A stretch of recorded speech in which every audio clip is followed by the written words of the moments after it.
तो दोस्तों आज मैं एक्सप्लेन करूंगा हाल ही में ही रिलीज हुई एक बहुत ही बेहतरीन और सच्ची घटना पर आधारित इंडोनेशियन हॉरर मूवी को। ये मूवी वाकई में अंडररेटेड है और काफी बेहतरीन है। इसके अंदर जो ग्रूसम सीन्स हैं वो बहुत ही भयानक हैं। इस मूवी का नाम है सुमाला। उम्मीद करता हूं कि आपको जरूर पसंद आएगी और मैंने हाल ही में ही नाइट बिच फिल्म को एक्सप्लेन किया है। अगर आपने उसे नहीं देखा है तो जल्दी से देख लीजिए, उसका लिंक आपको नीचे डिस्क्रिप्शन पिन कॉमेंट में मिलेगा। तो चलिए अब बिना किसी देरी के चलते हैं सीधा वीडियो की तरफ। तो कहानी की शुरुआत 1976 यानी कि 1976 में सैमरैंग गांव के जारूगंग मार्केट से होती है, जहां पर हम कुछ बच्चों को भूस से बॉल बनाकर फील्ड्स में खेलने जाते हुए देखते हैं। तभी अब्दी नाम के एक लड़के के पिता बाहर आकर उससे शाम से पहले वापस आने के लिए कहते हैं, जिस पर वो भी मान गया था। जिसके बाद वो शाम तक लगातार अपने दोस्तों के साथ फील्ड्स में खेलता रहता है। लेकिन शाम होने पर उसके साथ के सभी बच्चे घर की तरफ चले गए थे। जल्दी ही अंधेरा भी होने वाला था, लेकिन अब्दी और उसका फ्रेंड जो त्रिस होता है उनका और खेलने का मन होता है। खेलते हुए अब उनकी बॉल फसल के बीचों बीच चली जाती है। अब्दी तब त्रिस से कहता है कि वो बॉल को कल ले लेंगे, मगर त्रिस अभी ही बॉल को लेना चाहता था, इसलिए वो अब्दी को लेकर फसलों के बीचों बीच चला जाता है। उन्हें बॉल ढूंढते हुए रात हो गई थी, लेकिन उनको बॉल नहीं मिलती। अब्दी एक बार फिर से उससे कहता है कि उन्हें वापस चलना चाहिए, लेकिन त्रिस बॉल के बिना नहीं जाना चाहता था। तभी उनको ऐसा लगता है कि जैसे फसलों के बीच में कोई हो, और जब वो उस तरफ जाते हैं तो वहाँ पर एक डीमन जैसी बच्ची त्रिस के बॉल को लेकर खड़ी हुई थी। उसको देखने के बावजूद भी त्रिस को अपनी बॉल की पड़ी होती है और वो उस लड़की के पास जाने लगता है। ऐसा लग रहा था जैसे उस लड़की ने उसे हिप्नोटाइज सा कर लिया हो। फिर जब अब्दी उसके पीछे जाता है तो वो देखता है कि उस लड़की ने एक पत्थर से त्रिस के सर पर वार कर कर उसे मार दिया था, जिसको देखकर अब्दी जल्दी ही भागकर गांव वालों को बुलाकर लाता है। अब शॉकिंगली उस जगह पर त्रिस की बॉडी नहीं थी, लेकिन वहाँ ढेर सारा खून पड़ा हुआ था। तभी कुछ गांव वालों को रिवर के पास कुछ दिखाई देता है,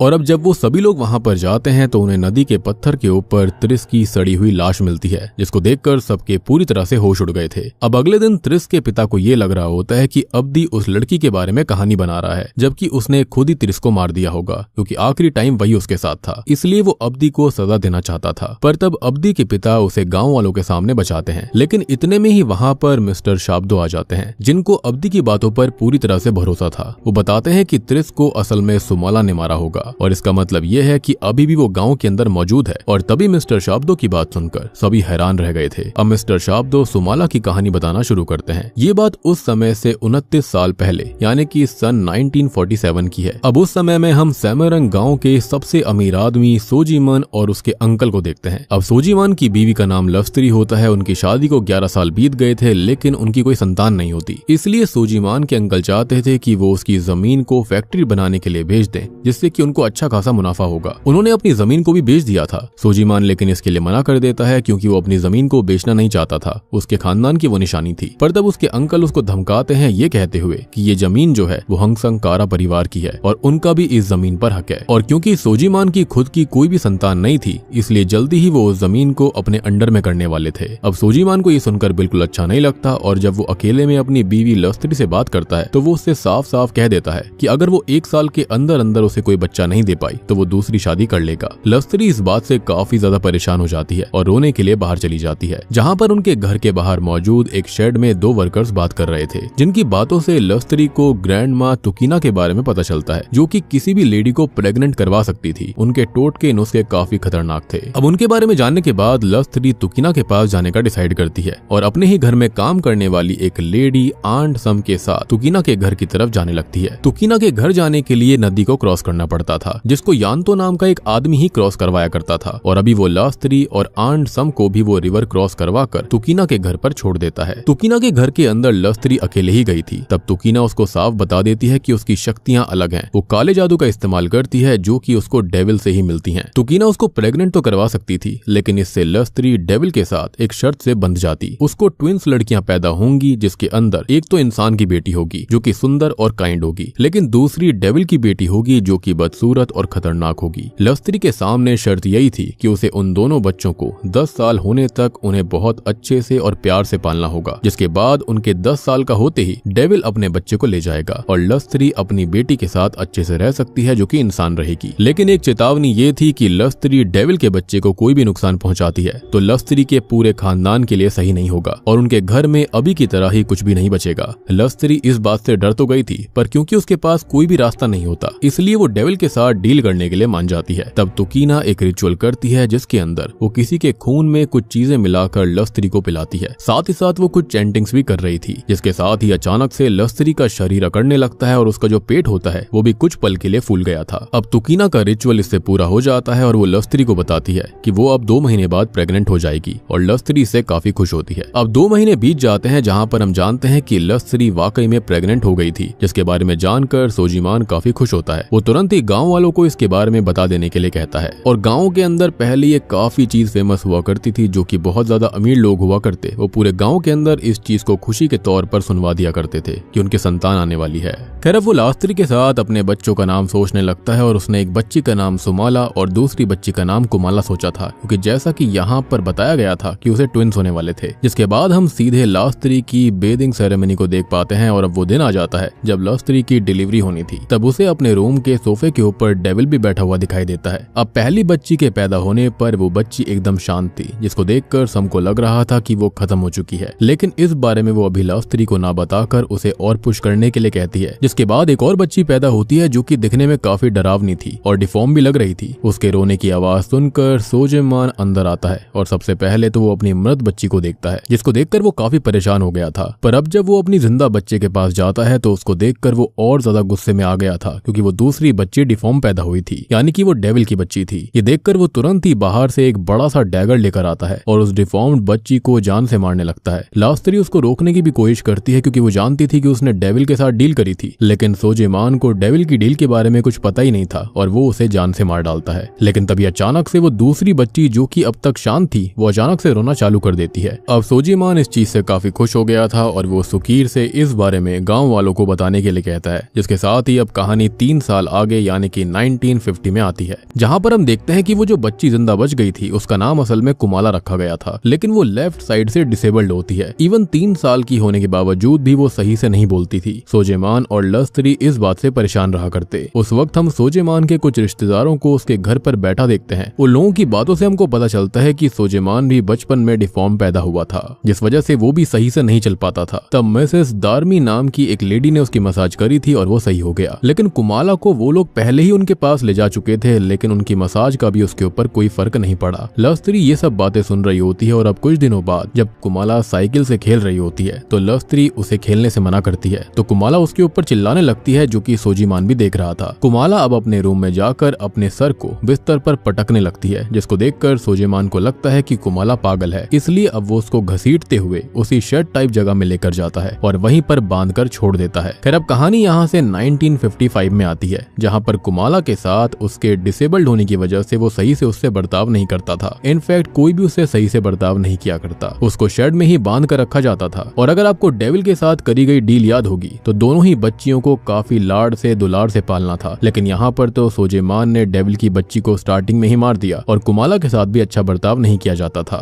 एंड आई बिलीव कि कुमाला का एक साइड डिसेबल्ड होना डेविल का ही कोई कर्स होगा। लेकिन अब एक दिन कुमाला जैसे तैसे वहां से निकलकर मार्केट चली जाती है, जहां पर कुछ बच्चे एक बॉल के साथ खेल रहे थे, जो कि जैसे ही कुमाला को देखते हैं तो वो उसकी डिसेबिलिटी का मजाक बनाने लगते हैं और उसको काफी ज्यादा मारते भी हैं। अब सोजीमान और लश्तरी ये सब दूर से देख रहे थे, लेकिन वो उसकी हेल्प नहीं करते, जो कि मेरे ख्याल से काफी गलत था। और कुमाला बस खड़े खड़े रोती रहती है। तो गुस्से में सोजीमान उसको पकड़कर वापस शेड में लाता है और सुकीर से अपने हंटर को मंगवाता है। असल में सोजीमान ने कुमाला को बाहर जाने के लिए काफी बार मना किया था, लेकिन कुमाला आज भी मार्केट में चली गई। अब आंटी सम, जो कि सच में कुमाला से काफी प्यार करती थी, वो सोजीमान से बहुत मिन्नत करती है कि वो उसको ना मारे। लश्तरी भी सोजीमान को रोकने की कोशिश कर रही थी, लेकिन वो किसी की नहीं सुनता और वो कुमाला को हंटर से बहुत बुरी तरह से मारता है। फिर बाद में जब आंट सम उसके दवाई लगा रही होती है तो कुमाला बस रोए जा रही थी। उस बेचारी को तो समझ में नहीं आ रहा होता कि उसने गलत किया क्या। तब उसको शांत करवाने के लिए सम उसको पियानो बजाने के लिए कहती है और उसको एक डॉल भी देती है, जो कि उन्होंने कुमाला के लिए खुद बनाई थी। यानी कि आज कुमाला का 8वां बर्थडे होता है। कुमाला भी उस डॉल को देखकर काफी ज्यादा खुश हुई थी। अब आगे रात में जब वो डॉल को लेकर सो रही होती है तब कुमाला को उसके रूम की अलमीरा से किसी की आवाज आती है, जो कि कोई और नहीं बल्कि उसकी दूसरी बहन सुमाला की स्पिरिट थी। वो कुमाला को बताती है कि वो उसकी ट्विन सिस्टर है, जिसके पैदा होते ही उसके पेरेंट्स ने उसको जान से मार दिया, जबकि ये चीज सोजेमान ने करी थी। और इसका रीजन वो बताती है कि वो सुंदर नहीं थी, जिसके चलते ऐसा करा गया। अब कुमाला शुरुआत में तो सुमाला की स्पिरिट से डर रही होती है, लेकिन तब सुमाला उससे सही से बात करती है और उससे वादा करती है कि वो उसको नुकसान नहीं पहुंचाएगी, उल्टा उसे बचाएगी, क्योंकि वो उसकी बहन है। और इतना कहकर उसने कुमाला को गले लगा लिया था। कुमाला को भी इससे काफी अच्छा लगता है, लेकिन तभी हम सुमाला की स्पिरिट को क्रीपी स्माइल करते हुए देखते हैं। इवन रूम के मिरर के अंदर उसकी रिफ्लेक्शन भी नहीं दिख रही थी। ऑब्वियस सी बात है, कैसे दिखती। खैर अगले दिन जब रात में सोजीमान अपना काम कर रहा होता है तब कुमाला आराम से पियानो बजा रही थी, लेकिन सोजीमान उसके पियानो बजाने से भी बेफालतू में बहुत ही ज्यादा इरिटेट हो जाता है और इतना ज्यादा इरिटेट हो चुका था कि वो उसको जाकर चांटा मार देता है, जो कि लस्त्री ने भी देखा था। पर उसके बाद भी वो अपने पति को कुछ नहीं कहती। इवन उसने खुद कुमाला को शांत नहीं करवाया था, बल्कि आंट सम से उसको शांत करवाने के लिए कह दिया। यानी कि वो माँ होने का भी फर्ज नहीं निभा पा रही थी। अब इतने बड़े खानदान के अंदर उसकी शादी हुई थी, जिसके चलते वो अपने पति से बहुत डरती थी, या फिर मतलब कोई भी रीजन हो सकता है, बट स्टिल उसको माँ का फर्ज निभाना चाहिए था। एनीवेज आंट सम उसको स्ट्रॉन्ग बनने के लिए कहती है और फिर कुछ सोचते हुए कुमाला सोजीमान के रूम में जाती है और एकदम से उसकी बॉडी बिल्कुल सही हो गई थी। उसको सही तरह से चलते और खड़ा देखकर सोजीमान शॉक्ड हो जाता है, मगर इससे पहले कि उसका दिमाग इस बात को प्रोसेस कर पाता, उससे पहले ही कुमाला पास में पड़े एक पेन को उठाकर सोजीमान के हाथ में ही घुसा देती है, जो कि असल में किसी और ने नहीं बल्कि सुमाला की स्पिरिट ने कुमाला से करवाया। बेसिकली वो अपने पिता को कुमाला को मारने की सजा दे रही थी। तब सोजीमान कुमाला को इस बात की सजा देने के लिए उसको खेतों में क्रॉस बनाकर धूप में लटकवा देता है। कुमाला तब अपनी माँ लस्त्री से भी हेल्प मांगती है, लेकिन वो कुछ नहीं कहती, बस वहाँ से चली जाती है, जिससे कि कुमाला को काफी गुस्सा आ जाता है। और अब जब रात में लस्त्री, कुमाला और सोजीमान खाना खा रहे होते हैं तो अचानक से ही कुमाला जो होती है उसको उसकी बहन ने पजेस कर लिया था। अब कुमाला तभी पजेस्ड होकर अपनी अंडरगारमेंट को उतारती है और डाइनिंग टेबल पर चढ़कर क्रीपी वे में हंसते हुए वहीं पर पी कर देती है, जिससे कि सोजीमान का तो दिमाग हिल गया था। वो तब सुकीर से कुमाला को बांधने के लिए कहता है, पर कुमाला जो होती है वो तभी सुकीर पे हमला कर देती है और सब उसको रोकने की कोशिश कर रहे थे। तभी लास्त्री की नजर जो होती है वो कुमाला की मिरर रिफ्लेक्शन पर पड़ती है, जिसके अंदर उसने सुमाला को देख लिया था, जिसको देखकर तो उसके होश उड़ जाते हैं। बाद में वो भागती हुई बाहर चली जाती है और जब लास्त्री और सम बाहर जाती हैं तो देखते हैं कि कुमाला बाहर मुर्गियों को मारकर कच्चा चबा रही थी। खैर अब अगले दिन जब कुमाला थोड़ा सा होश में आती है तो आंट सम उससे प्यार से बात करते हुए पूछने की कोशिश करती है कि वो ऐसी अजीब हरकतें क्यों कर रही है, जिस पर कुमाला उनको सारा सच बताती है कि वो ये नहीं कर रही,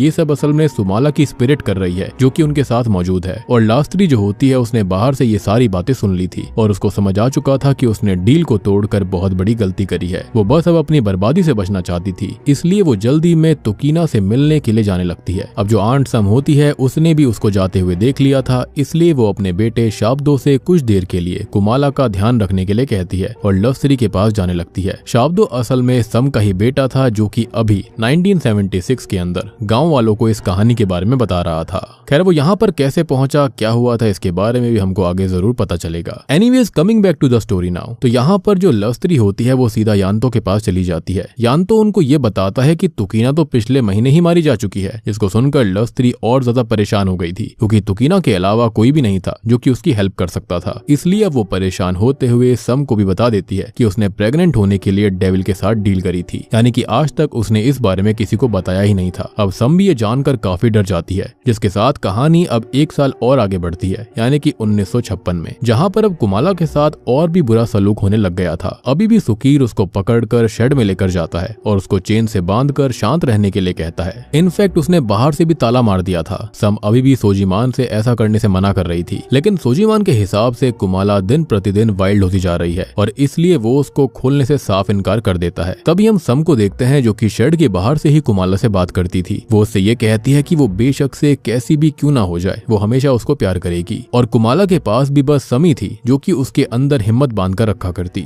अब अगले दिन कुमाला अपने रूम में बैठी होती है तो नीचे गांव के वही बच्चे आते हैं जो कि पहले कुमाला को मार्केट में परेशान कर रहे थे और वो अभी भी उसको बॉल से खेलने के बहाने नीचे बुलाते हैं। और जोनो नाम का एक बच्चा उसको हैंडीकैप कहकर चिढ़ाने लगता है और इस बार भी वो उसको काफी ज्यादा परेशान करते हुए मार रहे थे और उन्होंने उसके फेस पर पॉट की मिट्टी भी लगा दी थी। सम ये देखते ही उन बच्चों को भगाने के लिए आती है, पर जाते जाते जोनो जो होता है वो बॉल से कुमाला के सर पर मार कर जाता है। अब कुमाला तब रो रही होती है और तभी उसकी नजर अपने माता पिता पर पड़ती है जो कि ये सब होते हुए बस देख रहे थे और उन्होंने अभी भी उसकी हेल्प करने की कोशिश नहीं करी, जिससे कि अब कुमाला को उनसे नफरत सी होनी चालू हो गई थी। खैर रात में कुमाला को आज भी शेड में ही बांधा गया था। अब डिनर करते हुए लस्त्री को लगता है कि जैसे शेड में कोई गड़बड़ है, लेकिन सोजीमान इस बात को उसका वहम बताकर उसे वहां पर नहीं जाने देता। पर वहां पर हम कुमाला को देखते हैं जिसने खुद को आजाद कर लिया था और वो एकदम नॉर्मली चल रही होती है, मतलब कि उसकी बहन ने उसे पजेस कर लिया था। अब वो पास में रखे एक संदूक से एक डैगर निकालती है और बाहर चली जाती है। तब हम सुप्री को देखते हैं जो कि उन बच्चों में से ही एक था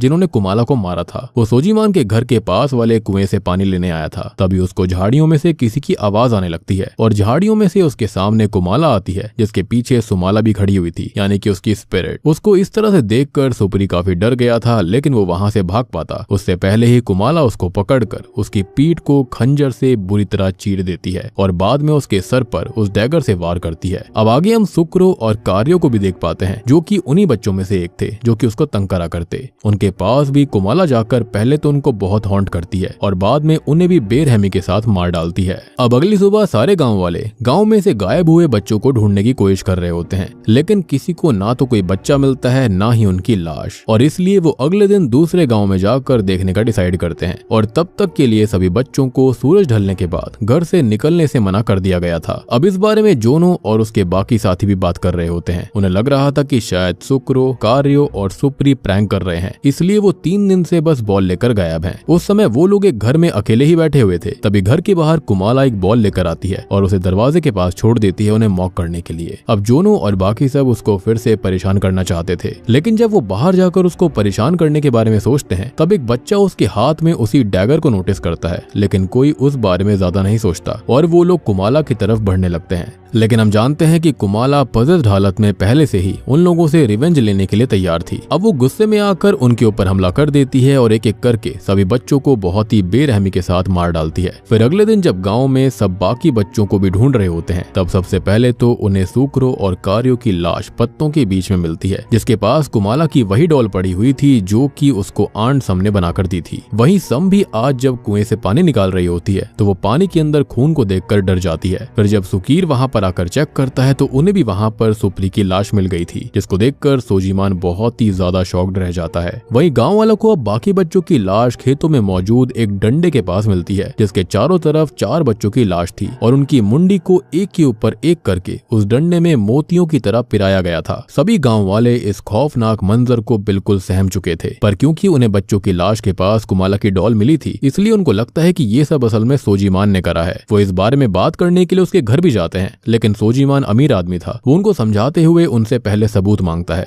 अब सोजीमान के साथ साथ गांव वालों को कुमाला के ऊपर भी शक होता है, लेकिन वो कुछ भी नहीं कर सकती थी, इसलिए सब अपने घर वापस लौट जाते हैं। अब उनके जाने के बाद में सोजीमान को भी समझ में नहीं आ रहा होता कि ये सब कुमाला ने करा है या फिर नहीं, क्योंकि उसने उसको बहुत ही कम चलते हुए देखा है। लेकिन एक पल को उसके माइंड में आ भी रहा होता है कि वो कभी कभी चलती है, जिसके चलते शायद वो ऐसा कर भी सकती है। अब उसके दिमाग में एक बात और आती है कि अगर कुमाला ने ये करा भी है तो वो शेड से बाहर कैसे निकली। अब सोजीमान के मन में ये बात चली रही होती है और वो इस बारे में लव स्त्री से बात करते हुए शेड में जाता है, जहाँ पर जाने पर उन्हें वहाँ की दीवार में एक बड़ा सा छेद मिलता है जिसको बोरियों से ढका गया था, विच मीन्स की कुमाला रात में उसी छेद से बाहर जाया करती थी। और अब सोजीमान को भी भरोसा हो गया था कि गाँव में जितने भी बच्चे मारे गए हैं उन सबको कुमाला ने ही मारा है। पर तब लस्त्री उसको बता देती है कि ये सब असल में कुमाला ने नहीं किया, बल्कि सुमाला की स्पिरिट ने करा है और लस्त्री ने भी उसको अपनी आंखों से देखा था। अब सोजीमान तो ये सब सुनकर बिल्कुल दंग रह जाता है। सबसे पहले उसके सामने तो वही विजन आता है जब उसने सुमाला को पैदा होते ही जान से मार दिया था, और अब वो इस बारे में बात करने के लिए कुमाला के पास जाता है। पहले तो वो उसको कुछ नहीं बताती, पर जब सोजीमान उससे वादा करता है कि वो उसको कुछ नहीं करेगा तो कुमाला उसको बता देती है कि हाँ ये सब सच है और ये सब सुमाला की स्पिरिट ने ही उसको पॉजेस करवा के किया।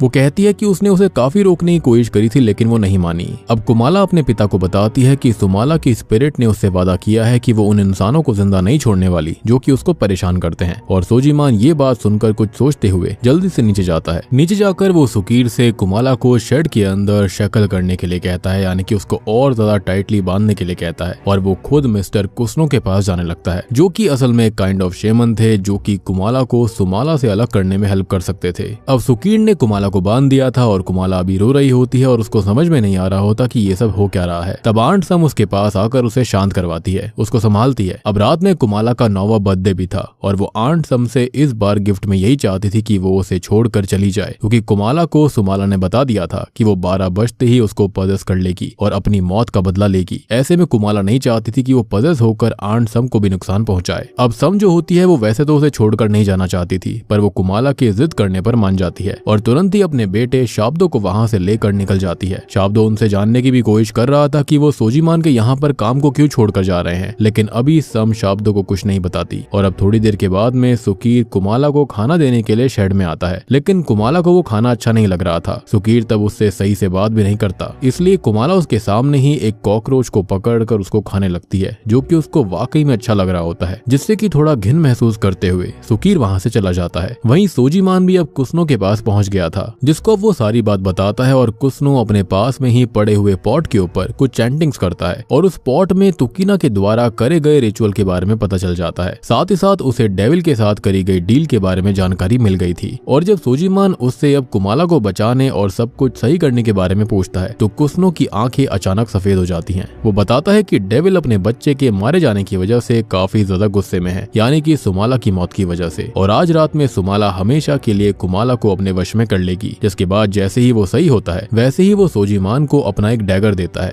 जो कि सुमाला की शक्तियों को कम करने वाला था। जिसके बाद में सोजीमान को कुमाला को कमजोर करके उसे कुसनो के पास लेकर आना था और कुसनो उसके ऊपर रिचुअल परफॉर्म करता। पर वो सोजीमान को चेतावनी भी देता है कि अगर चीजें हाथ से निकलने वाली हो तो उसको उसी डैगर को सुमाला यानी कि कुमाला के दिल में मारकर उसे खत्म करना पड़ेगा, क्योंकि वो लोग ऐसे ही डेविल के बच्चे को लिविंग लोगों की दुनिया में नहीं छोड़ सकते, उसे दोनों को ही खत्म करना होगा। सोजीमान इस पर मान जाता है और डैगर लेकर अपने घर की तरफ जाने लगता है। वहीं सुकीर जब रात में सो रहा था तभी उसको कुमाला की आवाज आती है, जिसने खुद को फिर से आजाद कर लिया था। ऑब्वियस ही बात है, उसको पजेस कर लिया गया। वो सुकीर के घर के बाहर आकर रोने का नाटक करती है। जब सुकीर उसको पकड़ने की कोशिश करता है तो कुमाला उसके ऊपर एक डैगर से हमला करने की कोशिश करती है, जिससे शुरुआत में तो सुकीर बच जाता है, लेकिन अब वो इतना ज्यादा डर गया था कि वो सोजीमान के घर में जाकर गेट को अंदर से बंद कर देता है। पर कुमाला अपने पास मौजूद डैगर से गेट पर काफी बार वार कर कर गेट को ही तोड़ देती है और अंदर आ जाती है। और बाद में जब सुकीर उससे बचने के लिए भागने की कोशिश करता है तो कुमाला उस डैगर को फेंक कर उसकी छाती के ही आर पार कर देती है, जिसके बाद उसने सुकीर के गले को बुरी तरह से काट दिया था। अब अगला नंबर लस्त्री का था।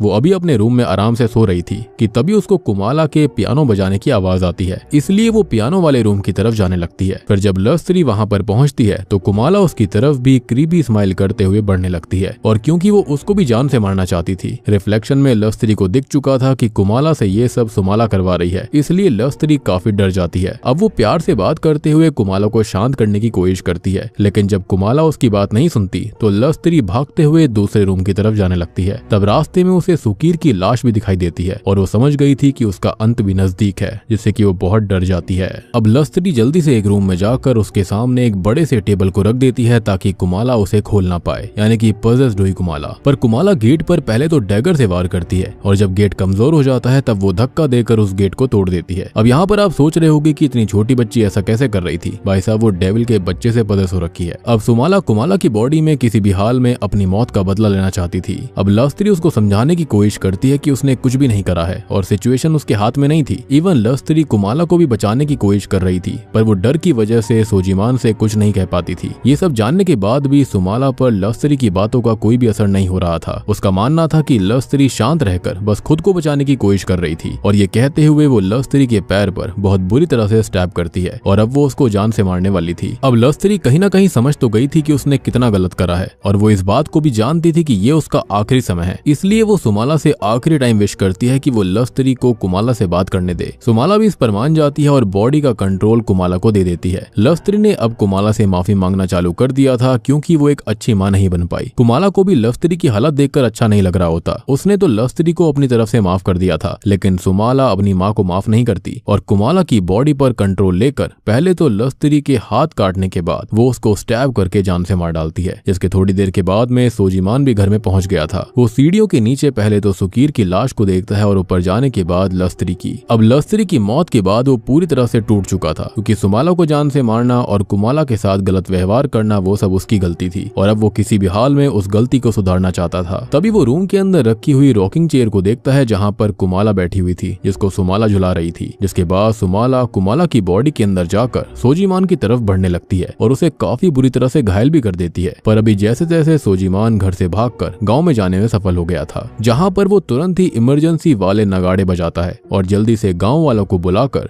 सुकीर और लस्त्री के मरने के बारे में बोलता है। ये बात सुनकर सभी गांव वाले काफी परेशान थे। वो तुरंत ही सोजीमान के साथ उस घर में जाते हैं, जहाँ पर सभी को लस्त्री और सुकीर सुकीर की लाश देखकर काफी गलत लगता है। अब उन्हें वहाँ पर कुमाला नहीं दिखाई देती। तब सोजेमान उनसे कुमाला को ढूंढने के लिए कहता है, क्योंकि वो कुमाला को कैसे भी करके कुसनो के पास ले जाना चाहता था। पर गाँव वाले उसकी बात को सही से ही नहीं सुनते और उन्हें लगता है कि कुमाला ने ही गाँव में मौजूद बच्चों को, सुकीर और लस्त्री को मारा है। वो तुरंत ही अब कुमाला को ढूंढने के लिए निकल गए थे। बेसिकली उनके सर पर खून सवार था। वो कहीं ना कहीं सही तो थे, पर सोजीमान जानता था कि वो सब कुमाला ने नहीं किया बल्कि सुमाला ने करा है, और इसलिए वो गांव वालों को रोकने की कोशिश करता है, पर कोई भी उसकी बात को नहीं मानता। तब सोजीमान जल्दी से एक बोरा, कुसनो का दिया हुआ डैगर और एक रस्सी लेकर खुद ही कुमाला को ढूंढने के लिए निकल जाता है। और उसे शेड में जाने पर कुमाला एक पल को दिखाई देती है, लेकिन अगले ही पल वो वहां से भागकर फील्ड्स की तरफ चली गई थी। इसलिए ही सोजीमान उसके पीछे जाता है जहाँ पर कोई भी नहीं होता। अब वहाँ पर मौका पाकर सुमाला ने अपनी बहन कुमाला की बॉडी में सोजीमान के ऊपर हमला करना चालू कर दिया, पर तब सोजीमान भी पास में पड़े पत्थर से उसके सर पर वार करके उसे बेहोश कर देता है, और वो उसको डैगर से जान से मारने वाला था, क्योंकि चीजें सच में हाथ से निकल गई थी। पर अब सारी सच्चाई जानने के बाद वो कुमाला को मारना नहीं चाहता था, और अब वो उसकी बॉडी को एक बोरी में भरकर पास में बैठकर रोने लगता है। सुमाला भी अब तक बोरी के अंदर जाग चुकी थी, जो कि सब चीजों के लिए सोजीमान को ही ब्लेम करती है और उसे और ज्यादा रोने पर मजबूर करती है, जिसके अगले ही पल वो बोरी से गायब हो जाती है और उसने फिर से सोजीमान पर हमला करना चालू कर दिया। लेकिन इस बार सोजीमान ने हिम्मत करके उसके ऊपर उस डैगर से हमला किया जो कि उसे कुसनो ने दिया था।